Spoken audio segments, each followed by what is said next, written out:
Aku tak bisa bekerja karena gak punya ijazah.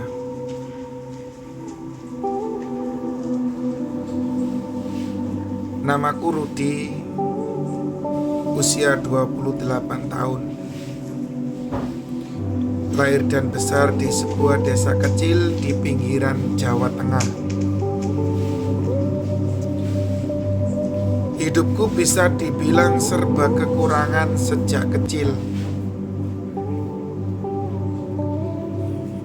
Ayah meninggal karena kecelakaan waktu aku kelas 5 SD. Sejak itu, ibuku mengambil alih semua tanggung jawab. Ia jadi buruh cuci, kadang bantu masak di hajatan, apapun yang bisa menghasilkan uang halal. Aku anak pertama dari 3 bersaudara. Mimpi masa kecilku sederhana, bisa sekolah, lulus, kerja kantoran, dan bahagiakan ibu. Tapi hidup nyatanya tak semudah cita-cita anak kecil.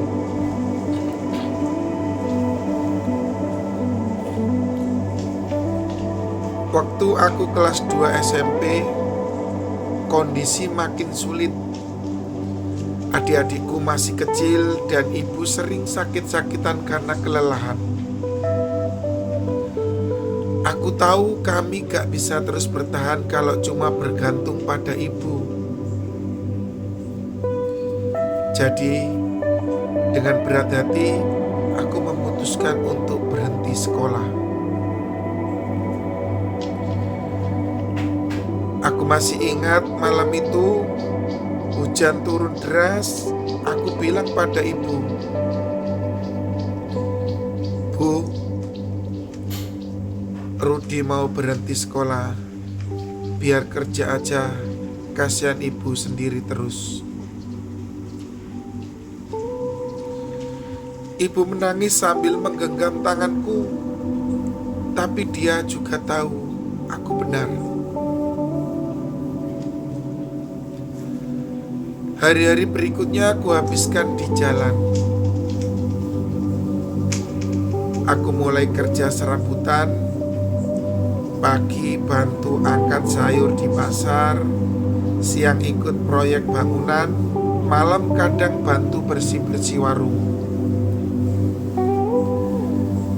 Tenagaku kuat, semangatku tinggi, tapi tetap saja penghasilanku kecil. Belum lagi musim hujan. Pekerjaan bangunan sepi, kadang makan pun harus irit. Tahun demi tahun berlalu. Aku coba melamar ke berbagai tempat. Pabrik, toko, gudang, tapi selalu mentok di satu titik, ijazah. "Mas, maaf ya, posisi ini butuh minimal lulusan SMA. Ijazah SMP ada, Mas?" Aku hanya bisa senyum menggeleng. Aku tahu aku tak bisa menyalahkan siapa-siapa. Dunia kerja memang seperti itu. Tapi jujur saja rasanya tak adil. Aku punya tenaga, aku rajin, aku siap belajar. Tapi pintu itu tertutup hanya karena selembar kertas yang tak pernah aku miliki. Pernah juga aku ikut temen daftar jadi satpam di kota. Badanku tinggi, postur lumayan, latihan fisik aku lewati dengan mudah. Tapi laki-laki, saat wawancara, "Ijazah SMA mana, Mas?" "Maaf, Pak, saya nggak punya. Dan wajah pewawancara langsung berubah. Seolah seluruh usahaku selama ini tak berarti apa-apa. Ada masa-masa aku merasa hancur. Saat sendiri di kamar kontrakan kecil, aku sering menangis. Bukan karena lelah bekerja, tapi karena merasa tak berharga.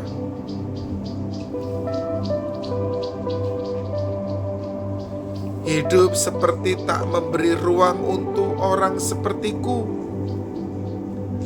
Aku pernah menyalahkan Tuhan, menyalahkan takdir.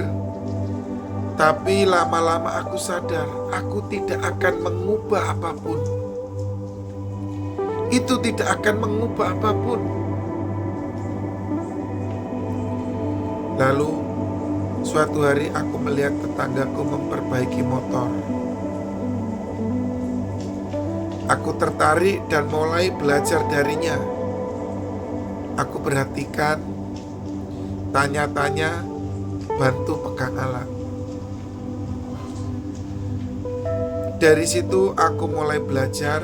Aku kumpulkan uang, beli obeng, kunci, dan alat seadanya. Aku belajar dari YouTube, dari bengkel-bengkel sekitar, dan pelan-pelan aku mulai bisa. Awalnya gratis, hanya bantu teman. Tapi lama-lama mereka percaya dan mulai membayar. Motor rusak, AC bocor, mesin cuci mati, aku terima semuanya. Aku tak punya toko, tapi aku punya niat dan tekad. Aku promosi lewat WhatsApp, Facebook, dan dari mulut ke mulut. Lambat laun, pekerjaanku mulai dikenal.